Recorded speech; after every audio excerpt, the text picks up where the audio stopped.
Alright guys, here's a little tutorial on how to take your wheel on and off. Step 1, we are going to take off the chain, but you don't really have to take it off. If you just put some pressure right here with your finger and push up, it'll lower the tension, so you could then take it around your ring and you could let it rest right here on your pedal, and then we're going to loop it around and rest it right on top of your chain tensioner, and that's all you need to do. And now we can move to our next step.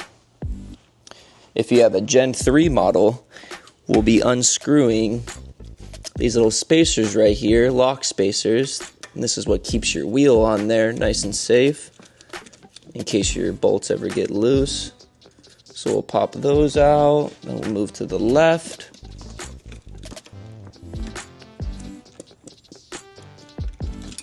Pop the other two out. All right. Now that we have that done, we can move to our next step, which is going to be right down here. We have one zip tie. We're going to cut that zip tie, and then we're going to unscrew our engine cable. And once that's free, all we have to do is unscrew our two main bolts, and the wheel's ready to come off.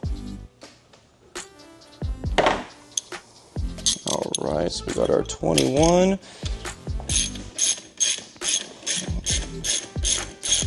Take off that. And it slides off just like that. And keep in mind, make sure you know where your spacers are at all times. I like to take a picture if it's your first time, so you could get familiar with where exactly your spacers should be at all times. And now we'll go right back onto the bike. Alright, so we're going to throw the wheel back on the bike. Make sure your spacers are where they're supposed to be. And you're going to come up slowly, and you're going to guide in the disc brake into the brake first. And then you're going to push in. And now you're set. I like to hold it with my knee here for a second while I just hand screw these in. And then we can start tightening this down.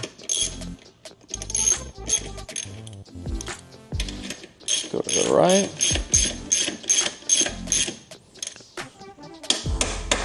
Now if you have a Gen 3, you're going to want to tighten these down just snug, and then you're going to want to put your screws back in for your lock spacer, and this will keep it all tight and snug, and then you could line up your wheel and finish tightening it up. So we got those in. Move to the next side.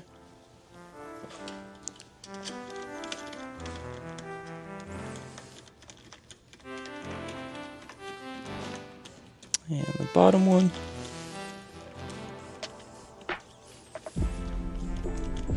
All right.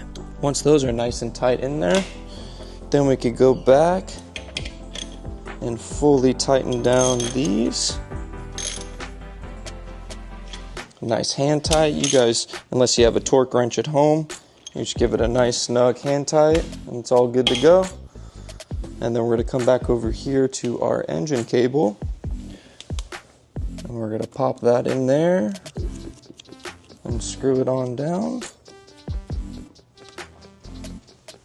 And while we do that, we're also going to add a zip tie right there, the one that you cut off originally.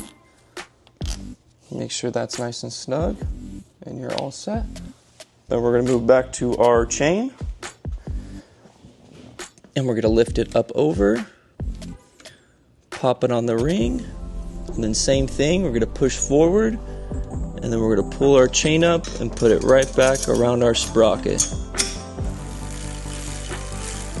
And we're all good. After that, you'll come over here and look at your brake, make sure nothing's rubbing, adjust it, and that's all you need to do.